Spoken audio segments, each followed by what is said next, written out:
तो the इनकार्नेटेड emperor के पिछले एपिसोड में हमने देखा था कि सैन के उसके चाइल्डहुड के डार्क सीक्रेट के बारे में पता चल चुका था कि वू फैमिली ने उसके प्रिमिटिव स्केट बॉडी को चुराया है। इसलिए सैन वू फैमिली से इसका रिवेंज लेने का डिसाइड करता है। पर उससे पहले सैन इतना पावरफुल हो सके कि वह इस वू फैमिली से पंगे ले पाए, उसने क्यूआई बिल्डिंग स्टेज के लेवल 2 के एक्यूपंक्चर पॉइंट को एक्टिवेट कर दिया था, जिससे अब उसके सामने एक जाइंट बेल अपीयर होता है। और अब आगे तो एपिसोड की स्टार्टिंग में हम सैन को देखते हैं जो ब्लू लोटस स्वॉर्ड को लेकर उस बेल पर एक पावरफुल अटैक करता है। पर इस अटैक के लगते ही इस बेल से एक स्ट्रॉन्ग वेव जनरेट होता है, जिसकी वजह से सैन को पीछे हटना पड़ता है। लेकिन ऐसा करने से यह बेल एक्टिवेट होकर लगातार स्ट्रॉन्ग वेव निकालना स्टार्ट कर देता है, जिससे बचने के लिए सैन एक डिफेंसिव पोजीशन के साथ अपने गोल्डन रिंग शील्ड को भी एक्टिवेट करता है।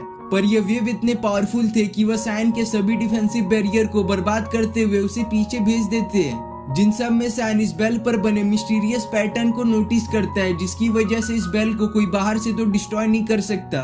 जो सब वह सोच ही रहा था कि इतने में ही वह बेल तेजी से आकर सैन को अपने अंदर कैद कर लेता है। जिस जगह पहुंचकर सैन आगे कुछ सोच पाता उससे पहले वह बेल पहले जैसे ही बहुत स्ट्रॉन्ग वेव जनरेट करके सैन को रिलीज करने लगता है, जिससे सैन ठीक से अपने पैरों पर भी खड़ा नहीं हो पा रहा था। जो यह सब कम था कि सैन के हाथ में जो ब्लू लोटस स्वॉर्ड थी वह भी अचानक से कई सारे टुकड़ों में टूट जाती है। जो टुकड़े अपने आप ही थोड़ी देर में एक साथ होकर एक किलिंग फॉर्मेशन का रूप ले लेते हैं। लेकिन यह फॉर्मेशन ज्यादा समय तक नहीं रहता और एक स्टोन में बदल कर सैन के पास आ जाता है, जिससे सैन को समझते देर नहीं लगती कि यह ब्लू लोटस ट्रेजर चाहता है कि मैं स्टोन का यूज करके उस किलिंग फॉर्मेशन को एक्टिवेट करूं, जिसे मैंने कुछ समय पहले देखा था। तो सैन तुरंत ही बिना समय बेकार करते हुए उस किलिंग फॉर्मेशन को एक्टिवेट कर देता है, जिससे कई सारे एनर्जी बॉल जो सैन के उस मॉर्निंग स्टार टेक्निक प्रैक्टिस करने की वजह से उसके बॉडी में मौजूद थे, वह इस बेल को बाहर से सप्रेस करने लगते हैं। और इधर सैन अंदर से वर्मिलियन बर्ड फ्लेम आर्ट का यूज करके इस बेल को फाइनली डिस्ट्रॉय कर देता है,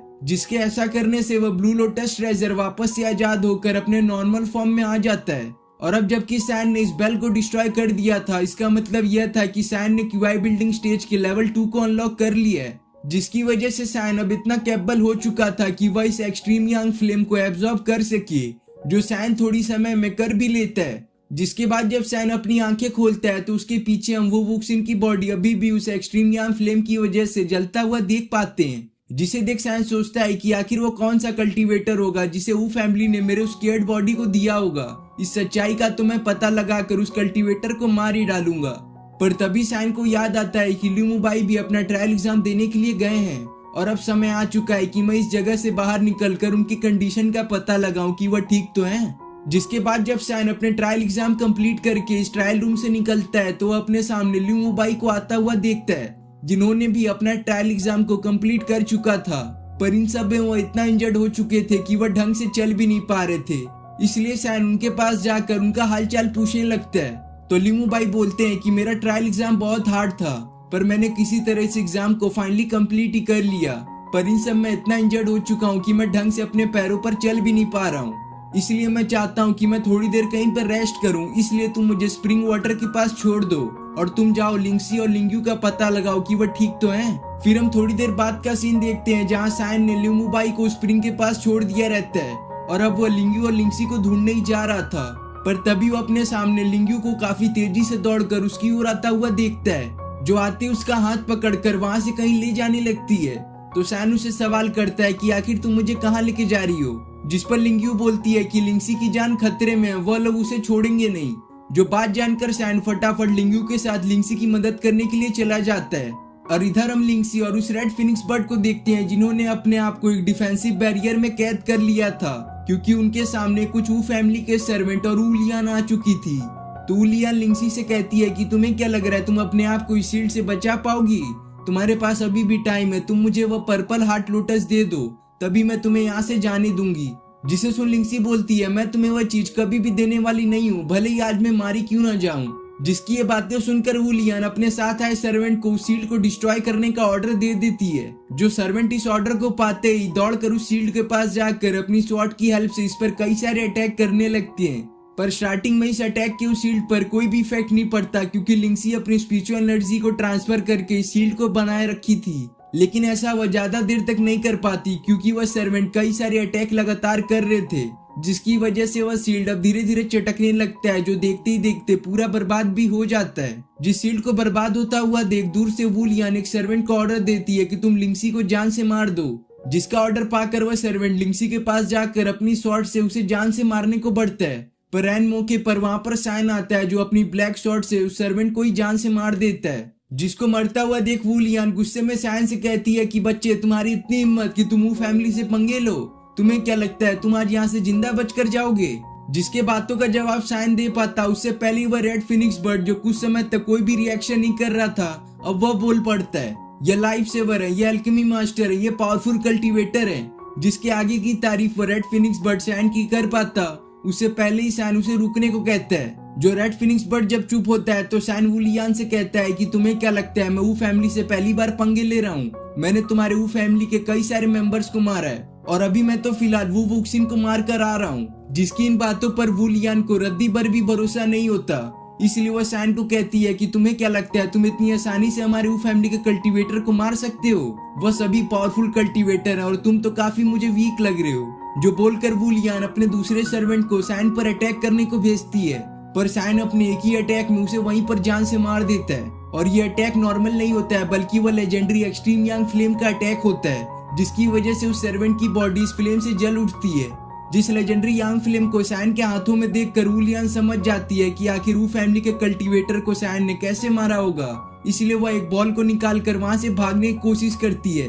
पर इस बॉल के बारे में रेड फिनिक्स बर्ड को पता था, इसलिए वो सैन को कहता है कि इस लड़की को उस बॉल का यूज करने से रोको, वरना वह यहाँ से भाग जाएगी।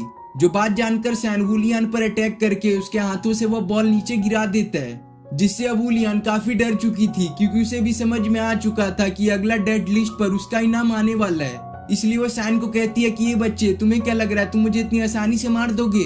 तुम मुझे नहीं मार सकते। मैं वो फैमिली के ग्रेट एल्केमिस्ट वू डोंग की ग्रैंड डॉटर हूँ, जिनको अगर मेरी मरने की खबर मिली तो वह तुम्हें जान से ही मार देंगे। जो बोलकर वूलियन अचानक से अपना वेपन निकाल कर सैन पर अटैक करने की कोशिश करती है, पर सैन अपने लेजेंडरी यांग फ्लेम की हेल्प से उसके अटैक को रोक लेता है। जिसके आगे वूलियन कुछ कर पाती उससे पहले ही सैन ने उसके पीछे से आकर उस पर अटैक करके उसे जमीन पर गिरा दिया रहता है, जिससे वूलियन पहले जैसे ही डरते हुए सैन से रिक्वेस्ट करने लगती है कि वह उसे ना मारे, क्योंकि वह वो डोंग की ग्रैंड डॉटर है। जिसे सुन सैन बोलता है, अच्छा तुम्हें क्या लगता है कि तुम एक पावरफुल फोर्स से बिलोंग करती हो तो मैं तुम्हें मार नहीं सकता? पर एक मिनट, तुमने अपने ग्रैंडफादर का नाम क्या बताया? तो वूलियन बोलती है वो डोंग। जो बात जानकर सैन को याद आता है कि अरे तो वही बंदा है जिसने होली लिक्विड का यूज करके बचपन में उसकी बॉडी से उस प्रिमिटिव स्क्वेड बॉडी को अलग किया था। जो बात जानकर सैन गुस्से में बोलता है, वह अभी भी जिंदा है, उसे तो मैं छोड़ूंगा नहीं। और अब जबकि तुमने ये बता दिया है कि तुम वू डोंग की ग्रैंड डॉटर हो, तो तुम मुझे डाउ क्लैन के बारे में बताओ। तो वूलियन डाउ क्लैन के बारे में सुनकर सैन से सवाल करती है कि आखिर तुमसे उनका क्या रिश्ता है जो तुम उनके बारे में मुझसे पूछ रहे हो? और अब जबकि तुमने मुझे उसके बारे में पूछ ही लिया है तो मैं तुम्हें उसके बारे में बताऊंगी, पर मेरी एक ही शर्त है कि जब मैं तुम्हें ये बातें बता दूंगी तो तुम मुझे यहाँ से जिंदा जाने दोगे। जिसके शर्त को तो सैन कभी भी मानने वाला नहीं था, इसलिए वो इसका कोई भी आंसर नहीं देता। पर वूलियन को ऐसा लगता है कि सैन इसके लिए मान चुका है, इसलिए वह डाउ क्लैन का हिस्ट्री बताने लगती है। बोलती है कि मुझे बस इतना पता है कि उस साल डाउ क्लैन वालों ने हमारे वो फैमिली पर अटैक किया था, जिसके रिस्पॉन्स में हमारे एंसेस्टर ने हेवन का पावर यूज करके डाउ क्लैन को पूरी तरह से बर्बाद कर दिया था। जो यह सब बातें जानकर सैन का इस फैमिली को डिस्ट्रॉय करने का इरादा और भी मजबूत हो जाता है। पर वूलियन जब देखती है कि सैन का उस पर ध्यान नहीं है तो वह अपने वेपन से सैन पर अटैक करने की कोशिश करती है, लेकिन इस अटैक को सैन ने पहले से ही भाप लिया था, इसलिए वह वूलियन के इस अटैक को रोकने के लिए अपने लेजेंडरी यांग फ्लेम का अटैक उस पर कर देता है। जिस अटैक के लगते ही जैसे वो वुक्सिन की बॉडी इस लेजेंडरी यांग फ्लेम से जल उठी थी, वैसे अब वूलियन की बॉडी भी जलने लगती है, जिससे देखते देखते वूलियन वहां पर तड़प तड़प कर मारी जाती है। तो लिंक्सी ने भी वूलियन की थोड़ी बहुत बातें सुन ली थी, इसलिए वह सैन से सवाल करती है कि आखिर वूलियन तुम्हारे फैमिली के बारे में क्या बोल रही थी? जिस पर सैन उसे बोलता है कि तुम इन सब से दूर रहो, मैं नहीं चाहता कि तुम इस मैटर में इन्वॉल्व हो, इसकी वजह से तुम्हारा जान भी खतरे में पड़ सकता है। जो सैन बोला ही था कि इतने में वो रेड फिनिक्स बर्ड वूलियन के स्टोरेज बैग को लाता है, जिसके अंदर उसके कलेक्ट किए हुए ट्रेजर और हर्ब्स थे। तो सैन उस बैग में से बस वाइन्स ऑफ लॉन्गटिविटी हर्ब को ही लेता है, जिसके हेल्प से वो अपने गोल्डन बॉडी के लेवल 3 को अनलॉक कर सकेगा।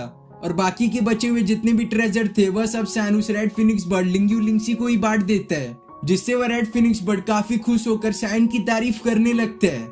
लेकिन तभी हम वहां पर गोल्डन ऑरा को अपीयर होता हुआ देख पाते हैं, जिसे देखते ही रेड फिनिक्स बर्ड बोल पड़ता है कि मैंने किसी संत को मंत्र उच्चारण करते हुए सुना था, जिसी की वजह से ये गोल्डन ऑरा बना है, जो कि एक रेयर इवेंट है। इसलिए हमें यहाँ पर बैठकर इसे अच्छी तरह से फील करनी चाहिए, क्योंकि इस ऑरा से किसी तरह की आवाज बाहर निकल रही थी।